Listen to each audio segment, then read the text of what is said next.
So students, today we start with chemical equations. So what is a chemical equation?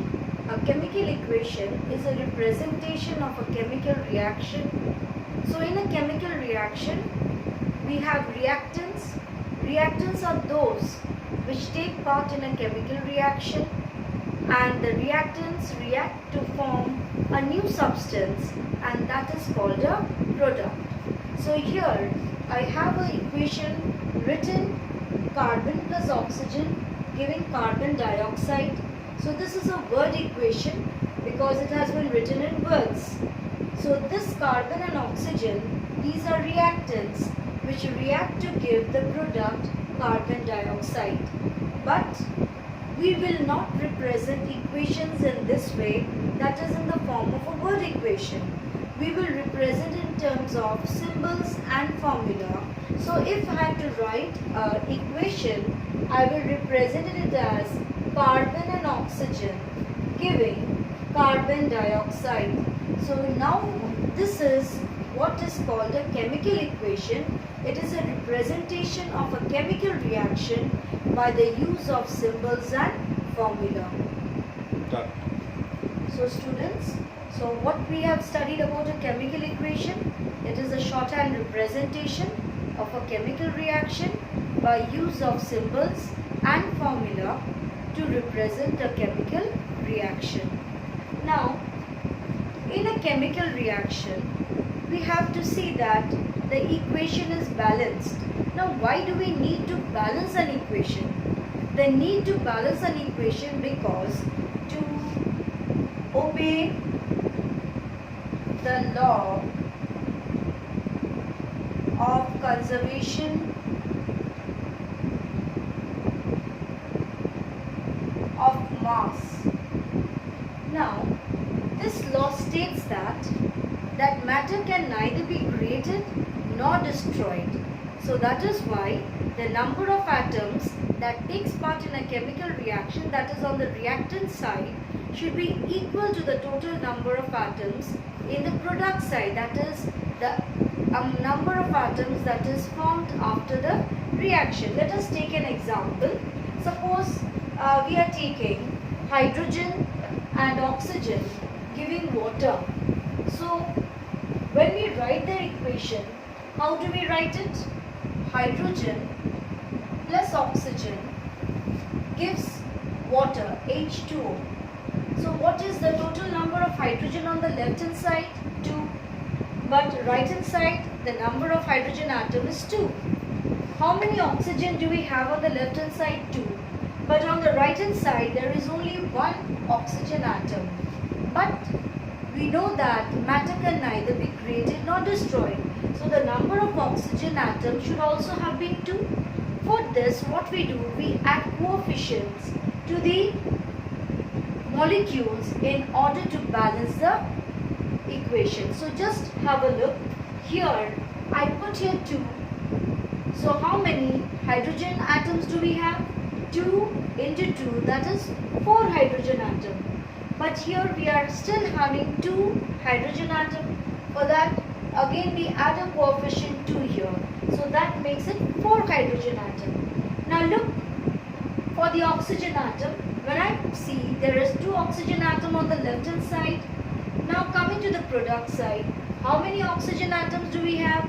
We have 2 oxygen atoms. So now we see the number of hydrogen atoms and the number of oxygen atoms on the left hand side is equal to the number of hydrogen and oxygen atoms on the right hand side. So this is how an equation is balanced. So now we are going to see how to balance this following equations. First, Fe plus HCl giving FeCl2 plus hydrogen. Now you can see that the number of hydrogen on the left side is 1, whereas the number of hydrogen on the right hand side is 2. The number of chlorine on the left hand side is 1. On the right hand side there are 2 chlorine atoms. So let us start. If I put here 2, that is coefficient 2 in front of HCl. So this 2 is common to both hydrogen as well as chlorine. So when I put coefficient 2 here, how many hydrogen we have? have 2 hydrogen. So here also right hand side I have 2. This side 2 chlorine. Right hand side also 2 chlorine. Now what about iron? Iron on the left side I have 1 atom. Right hand side also 1 atom. So this equation is balanced. So now students, balancing is also type of trial and error method. The more you practice, the better you will get it from one to the other. Now coming to the next example. Now this is magnesium plus water giving magnesium oxide and hydrogen. So let us start. Here hydrogen 2 atoms. Here also hydrogen is 2 atoms. Okay. Oxygen 1 atom. Here also oxygen is 1 atom. Magnesium on the left hand side is 1. Right hand side it is also 1. So this is already a balanced equation. So don't think that always an equation has to be unbalanced. It can also be balanced without balancing it on the other. Okay, so this is already a balanced equation. Now coming to the third example. The third example is lead dioxide. This is PbO2 is lead dioxide. On heating giving PbO, lead monoxide and oxygen. So here you can see oxygen is in 2 places in the product side. Now what to do? So let us try by the what I said trial and error method. So in this case let us put here 2. So once you put here 2, so lead becomes 2 Pb. So for that here also I should put 2 coefficient in front of PbO. So now let us see how many oxygen I get on the left side. Here 2 into 2 is 4. Now on the right hand side, here with Pb there are 2 oxygen and here separately there are 2 oxygen. So 2 oxygen here plus 2, it makes it 4. So that makes the number of oxygen same on the left hand side and the right hand side. So this is again becoming a balanced equation. Coming to the fourth one. Now here this is zinc sulfide reacts with oxygen to give zinc oxide and sulfur dioxide. So here also when you do not know what to do, you start first by putting coefficient 2 in front of zinc sulfide. So when you put here 2 in front of zinc sulfide, so zinc becomes 2 atoms. So to make right hand side also 2 atoms of zinc, here also you put here 2. So 2 zinc atoms. Now here sulfur is also having 2 sulfur. So right hand side also I should make sulfur 2 by putting here coefficient 2. Now what about oxygen? Now see here, left hand side there are 2 atoms of oxygen. Whereas right hand side there are oxygen in 2 places. 2 with zinc and 2 into 2 with 4 here. So 4 oxygen plus 2 oxygen, that makes it 6. Now how to make this oxygen 6? I can do it. So if I put here 3, coefficient 3, so 3 into 2 becomes 6. So this is how I balance this equation. So students, how to make an equation more informative? So we can add certain conditions to the reactions. So let us see. Suppose I write this equation, nitrogen plus hydrogen giving ammonia. So this is a basic equation. So how to make it more informative? So I can add temperature to it. So if I write 450 to 500 degrees Celsius, so I give some more information, or I can mention the pressure 200 atmosphere. If it contains a catalyst, needs a catalyst, like in this case iron is the catalyst, so this makes the equation more informative. Or else sometimes we can even mention the physical state of the reactants and the products. Let us take another example like ammonia plus HCl giving NH4Cl, that is ammonium chloride. So ammonia plus hydrogen chloride giving ammonium chloride. Now how to make this equation a little bit more informative? Ammonia is a gas, So I just put G in small bracket. Hydrogen chloride is also a form of gas, and these two react to give ammonium chloride, which is a solid. So I put the symbol S to represent ammonium chloride as a solid. Now coming to the next one, I can make a reaction more informative by mentioning whether heat is being absorbed or heat has been evolved. Now in this equation, suppose I give one example, carbon plus oxygen giving carbon dioxide. So this is a simple equation.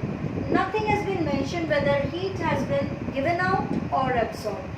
But if I put the symbol of heat, this triangle sign represents heat.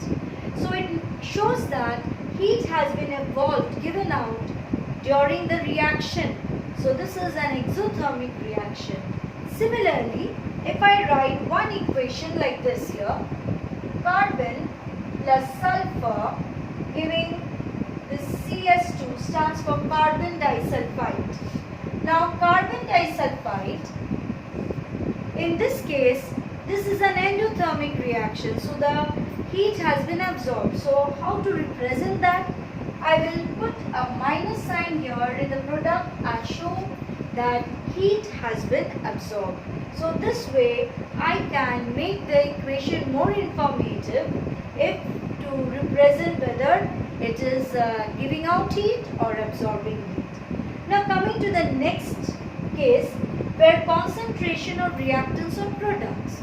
For example, this equation zinc plus HCl giving zinc chloride and hydrogen.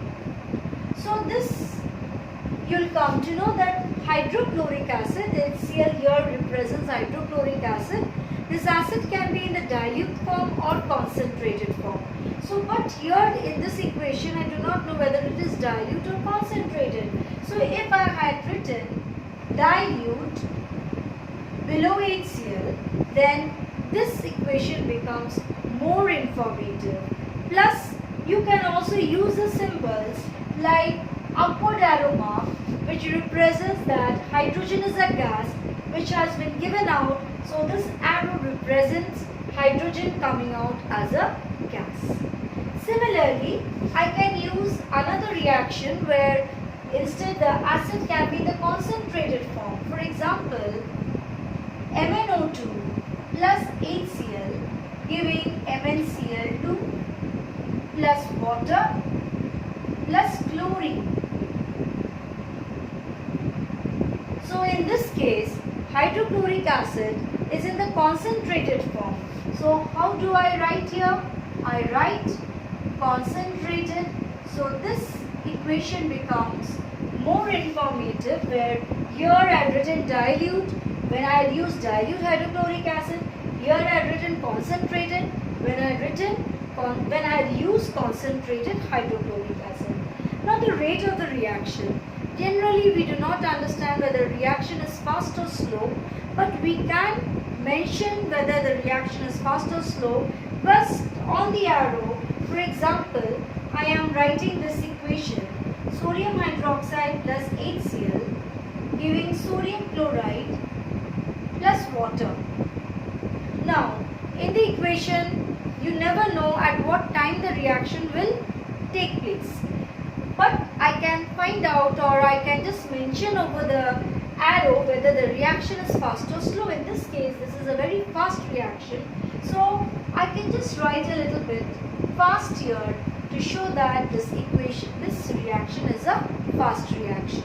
So this is how I can make the equation more informative by either mentioning the conditions, temperature, pressure, catalyst, or by mentioning whether heat has been given out or absorbed, or whether the concentration it is dilute or concentrated, or by giving arrows like gas has been coming out, or mentioning the reaction is fast or slow.